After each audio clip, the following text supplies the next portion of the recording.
ಮನವಿಯಂತೆ ಈಗ ಅಲ್ಲಿ ಉತ್ಖನನ ನಡೆಯುತ್ತಾ ಹೇಗೆ ಏನಿದೆ ಈ ಕ್ಷಣದ ಅಪ್ಡೇಟ್?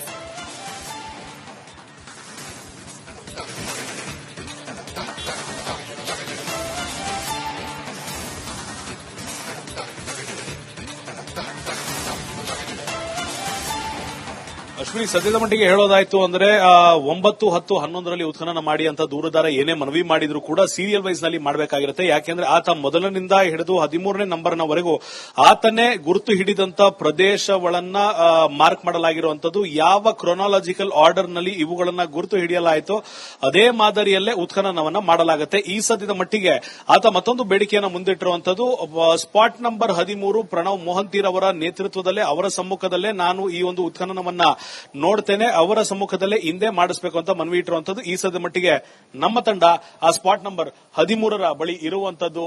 ಸ್ಪಾಟ್ ನಂಬರ್ 13ಅನ್ನ ಈಗ ಸೀನ್ ಆಫ್ ಕ್ರೈಮ್ ಅಂತ ಬ್ಲಾಕ್ ಮಾಡಲಾಗಿರುವಂತದ್ದು. ಸುಮಾರು 30, 40 ಅಥವಾ ಒಂದು 60 ಅಡಿಯಷ್ಟು ಸುತ್ತಳತೆಯನ್ನ ಬ್ಲಾಕ್ ಮಾಡಿ ಒಂದು ಟ್ರಾನ್ಸ್ಫಾರ್ಮ್ ನ ಮಧ್ಯಭಾಗದಲ್ಲಿ ಒಂದು ಬೋರ್ಡ್ ನಂಬರ್ 13ನ ಇರಿಸಿರುವಂತದ್ದು.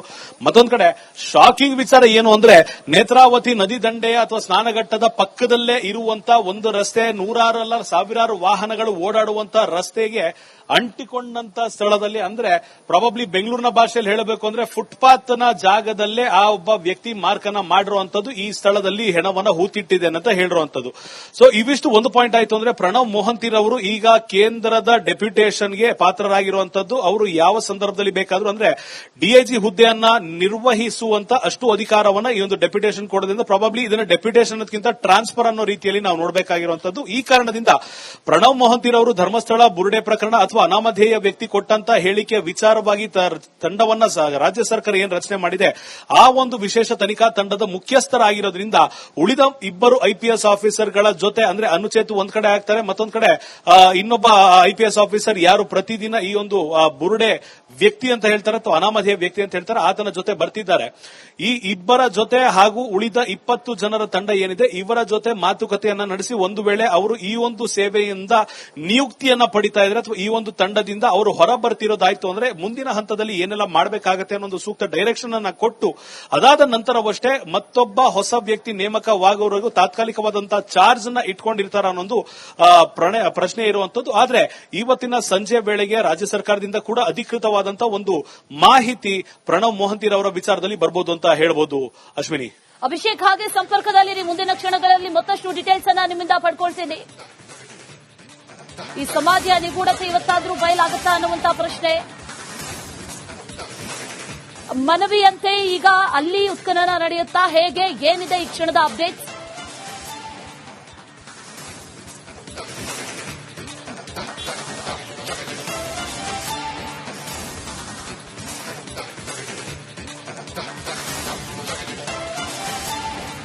ಅಶ್ವಿನಿ, ಸದ್ಯದ ಮಟ್ಟಿಗೆ ಹೇಳೋದಾಯ್ತು ಅಂದ್ರೆ 9, 10, 11ರಲ್ಲಿ ಉತ್ಖನನ ಮಾಡಿ ಅಂತ ದೂರುದಾರ ಏನೇ ಮನವಿ ಮಾಡಿದ್ರು ಕೂಡ ಸೀರಿಯಲ್ ವೈಸ್ ನಲ್ಲಿ ಮಾಡಬೇಕಾಗಿರುತ್ತೆ. ಯಾಕೆಂದ್ರೆ ಆತ ಮೊದಲನಿಂದ ಹಿಡಿದು 13ನೇ ನಂಬರ್ನವರೆಗೂ ಆತನೇ ಗುರುತು ಹಿಡಿದಂತ ಪ್ರದೇಶಗಳನ್ನ ಮಾರ್ಕ್ ಮಾಡಲಾಗಿರುವಂತದ್ದು. ಯಾವ ಕ್ರೊನಾಲಜಿಕಲ್ ಆರ್ಡರ್ ನಲ್ಲಿ ಇವುಗಳನ್ನ ಗುರುತು ಹಿಡಿಯಲಾಯಿತೋ ಅದೇ ಮಾದರಿಯಲ್ಲೇ ಉತ್ಖನನವನ್ನ ಮಾಡಲಾಗುತ್ತೆ. ಈ ಸದ್ಯದ ಮಟ್ಟಿಗೆ ಆತ ಮತ್ತೊಂದು ಬೇಡಿಕೆಯನ್ನ ಮುಂದಿಟ್ಟಿರುವಂತದ್ದು, ಸ್ಪಾಟ್ ನಂಬರ್ 13 ಪ್ರಣವ್ ಮೊಹಂತೀರ್ ಅವರ ನೇತೃತ್ವದಲ್ಲೇ ಅವರ ಸಮ್ಮುಖದಲ್ಲೇ ನಾನು ಈ ಒಂದು ಉತ್ಖನನವನ್ನ ನೋಡ್ತೇನೆ, ಅವರ ಸಮ್ಮುಖದಲ್ಲೇ ಹಿಂದೆ ಮಾಡಿಸಬೇಕು ಅಂತ ಮನವಿ ಇಟ್ಟಿರುವಂತದ್ದು. ಈ ಸದ್ಯ ಮಟ್ಟಿಗೆ ನಮ್ಮ ತಂಡ ಆ ಸ್ಪಾಟ್ ನಂಬರ್ 13ರ ಬಳಿ ಇರುವಂತದ್ದು. ಸ್ಪಾಟ್ ನಂಬರ್ 13ಅನ್ನ ಈಗ ಸೀನ್ ಆಫ್ ಕ್ರೈಮ್ ಅಂತ ಬ್ಲಾಕ್ ಮಾಡಲಾಗಿರುವಂತದ್ದು. ಸುಮಾರು 30, 40 ಅಥವಾ ಒಂದು 60 ಅಡಿಯಷ್ಟು ಸುತ್ತಳತೆಯನ್ನ ಬ್ಲಾಕ್ ಮಾಡಿ ಒಂದು ಟ್ರಾನ್ಸ್ಫಾರ್ಮ್ ನ ಮಧ್ಯಭಾಗದಲ್ಲಿ ಒಂದು ಬೋರ್ಡ್ ನಂಬರ್ 13ನ ಇರಿಸಿರುವಂತದ್ದು. ಮತ್ತೊಂದು ಕಡೆ ಶಾಕಿಂಗ್ ವಿಚಾರ ಏನು ಅಂದ್ರೆ, ನೇತ್ರಾವತಿ ನದಿ ದಂಡೆಯ ಅಥವಾ ಸ್ನಾನಘಟ್ಟದ ಪಕ್ಕದಲ್ಲೇ ಇರುವಂತ ಒಂದು ರಸ್ತೆ, ನೂರಾರಲ್ಲ ಸಾವಿರಾರು ವಾಹನಗಳು ಓಡಾಡುವಂತ ರಸ್ತೆಗೆ ಅಂಟಿಕೊಂಡಂತ ಸ್ಥಳದಲ್ಲಿ, ಅಂದ್ರೆ ಪ್ರಾಬಬ್ಲಿ ಬೆಂಗಳೂರಿನ ಭಾಷೆಯಲ್ಲಿ ಹೇಳಬೇಕು ಅಂದ್ರೆ ಫುಟ್ಪಾತ್ ನ ಜಾಗದಲ್ಲೇ ಆ ಒಬ್ಬ ವ್ಯಕ್ತಿ ಮಾರ್ಕ್ ಅನ್ನ ಮಾಡಿರುವಂತದ್ದು, ಈ ಸ್ಥಳದಲ್ಲಿ ಹೆಣವನ್ನ ಹೂತಿಟ್ಟಿದೆ ಅಂತ ಹೇಳಿರುವಂತದ್ದು. ಸೊ ಇವಿಷ್ಟು ಒಂದು ಪಾಯಿಂಟ್ ಆಯ್ತು ಅಂದ್ರೆ, ಪ್ರಣವ್ ಮೊಹಂತೀರ್ ಅವರು ಈಗ ಕೇಂದ್ರದ ಡೆಪ್ಯುಟೇಷನ್ಗೆ ಪಾತ್ರರಾಗಿರುವಂತದ್ದು. ಅವರು ಯಾವ ಸಂದರ್ಭದಲ್ಲಿ ಬೇಕಾದ್ರೂ ಅಂದ್ರೆ ಡಿಐಜಿ ಹುದ್ದೆಯನ್ನ ನಿರ್ವಹಿಸುವಂತ ಅಷ್ಟು ಅಧಿಕಾರವನ್ನ ಈ ಒಂದು ಡೆಪ್ಯುಟೇಷನ್ ಕೊಡೋದ್ರಿಂದ ಪ್ರಾಬಬ್ಲಿ ಇದನ್ನ ಡೆಪ್ಯುಟೇಷನ್ ಅದಕ್ಕಿಂತ ಟ್ರಾನ್ಸ್ಫರ್ ಅನ್ನೋ ರೀತಿಯಲ್ಲಿ ನಾವು ನೋಡಬೇಕಾಗಿರುವಂತದ್ದು. ಈ ಕಾರಣ ಕಾರಣದಿಂದ ಪ್ರಣವ್ ಮೊಹಂತಿರವರು ಧರ್ಮಸ್ಥಳ ಬುರುಡೆ ಪ್ರಕರಣ ಅಥವಾ ಅನಾಮಧೇಯ ವ್ಯಕ್ತಿ ಕೊಟ್ಟಂತ ಹೇಳಿಕೆ ವಿಚಾರವಾಗಿ ತಂಡವನ್ನ ರಾಜ್ಯ ಸರ್ಕಾರ ಏನ್ ರಚನೆ ಮಾಡಿದೆ ಆ ಒಂದು ವಿಶೇಷ ತನಿಖಾ ತಂಡದ ಮುಖ್ಯಸ್ಥರಾಗಿರೋದ್ರಿಂದ ಉಳಿದ ಇಬ್ಬರು ಐಪಿಎಸ್ ಆಫೀಸರ್ಗಳ ಜೊತೆ ಅಂದ್ರೆ ಅನುಚೇತು ಒಂದ್ ಕಡೆ ಆಗ್ತಾರೆ, ಮತ್ತೊಂದ್ ಕಡೆ ಇನ್ನೊಬ್ಬ ಐಪಿಎಸ್ ಆಫೀಸರ್ ಯಾರು ಪ್ರತಿದಿನ ಈ ಒಂದು ಬುರುಡೆ ವ್ಯಕ್ತಿ ಅಂತ ಹೇಳ್ತಾರೆ ಅಥವಾ ಅನಾಮಧೇಯ ವ್ಯಕ್ತಿ ಅಂತ ಹೇಳ್ತಾರೆ ಆತನ ಜೊತೆ ಬರ್ತಿದ್ದಾರೆ.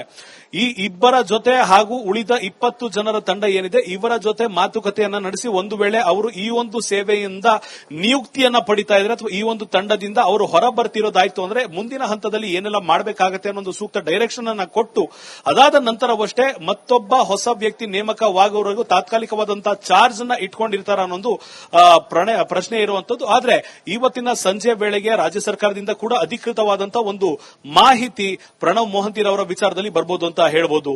ಅಶ್ವಿನಿ, ಅಭಿಷೇಕ್ ಹಾಗೆ ಸಂಪರ್ಕದಲ್ಲಿರಿ, ಮುಂದಿನ ಕ್ಷಣಗಳಲ್ಲಿ ಮತ್ತಷ್ಟು ಡೀಟೇಲ್ಸ್ ಅನ್ನ ನಿಮ್ಮಿಂದ ಪಡ್ಕೊಳ್ತೀನಿ. ಈ ಸಮಾಧಿಯ ನಿಗೂಢತೆ ಇವತ್ತಾದ್ರೂ ಬಯಲಾಗುತ್ತಾ ಅನ್ನುವಂತ ಪ್ರಶ್ನೆ.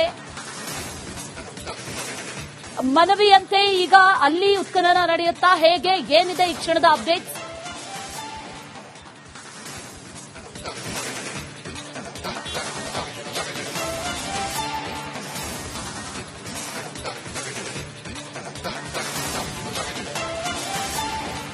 ಅಶ್ವಿನಿ, ಸದ್ಯದ ಮಟ್ಟಿಗೆ ಹೇಳೋದಾಯ್ತು ಅಂದ್ರೆ 9, 10, 11ರಲ್ಲಿ ಉತ್ಖನನ ಮಾಡಿ ಅಂತ ದೂರುದಾರ ಏನೇ ಮನವಿ ಮಾಡಿದ್ರು ಕೂಡ ಸೀರಿಯಲ್ ವೈಸ್ ನಲ್ಲಿ ಮಾಡಬೇಕಾಗಿರುತ್ತೆ. ಯಾಕೆಂದ್ರೆ ಆತ ಮೊದಲನಿಂದ ಹಿಡಿದು 13ನೇ ನಂಬರ್ನವರೆಗೂ ಆತನೇ ಗುರುತು ಹಿಡಿದಂತ ಪ್ರದೇಶಗಳನ್ನ ಮಾರ್ಕ್ ಮಾಡಲಾಗಿರುವಂತದ್ದು. ಯಾವ ಕ್ರೊನಾಲಜಿಕಲ್ ಆರ್ಡರ್ ನಲ್ಲಿ ಇವುಗಳನ್ನ ಗುರುತು ಹಿಡಿಯಲಾಯಿತೋ ಅದೇ ಮಾದರಿಯಲ್ಲೇ ಉತ್ಖನನವನ್ನ ಮಾಡಲಾಗುತ್ತೆ. ಈ ಸದ್ಯದ ಮಟ್ಟಿಗೆ ಆತ ಮತ್ತೊಂದು ಬೇಡಿಕೆಯನ್ನು ಮುಂದಿಟ್ಟಿರುವಂತದ್ದು, ಸ್ಪಾಟ್ ನಂಬರ್ 13 ಪ್ರಣವ್ ಮೊಹಂತಿರವರ ನೇತೃತ್ವದಲ್ಲೇ ಅವರ ಸಮ್ಮುಖದಲ್ಲೇ ನಾನು ಈ ಒಂದು ಉತ್ಖನನವನ್ನ ನೋಡ್ತೇನೆ, ಅವರ ಸಮ್ಮುಖದಲ್ಲೇ ಹಿಂದೆ ಮಾಡಿಸಬೇಕು ಅಂತ ಮನವಿ ಇಟ್ಟಿರುವಂತದ್ದು. ಈ ಸದ್ಯ ಮಟ್ಟಿಗೆ ನಮ್ಮ ತಂಡ ಆ ಸ್ಪಾಟ್ ನಂಬರ್ 13ರ ಬಳಿ ಇರುವಂತದ್ದು. ಸ್ಪಾಟ್ ನಂಬರ್ 13ಅನ್ನ ಈಗ ಸೀನ್ ಆಫ್ ಕ್ರೈಮ್ ಅಂತ ಬ್ಲಾಕ್ ಮಾಡಲಾಗಿರುವಂತದ್ದು. ಸುಮಾರು 30, 40 ಅಥವಾ ಒಂದು 60 ಅಡಿಯಷ್ಟು ಸುತ್ತಳತೆಯನ್ನ ಬ್ಲಾಕ್ ಮಾಡಿ ಒಂದು ಟ್ರಾನ್ಸ್ಫಾರ್ಮ್ ನ ಮಧ್ಯಭಾಗದಲ್ಲಿ ಒಂದು ಬೋರ್ಡ್ ನಂಬರ್ 13ನ ಇರಿಸಿರುವಂತದ್ದು.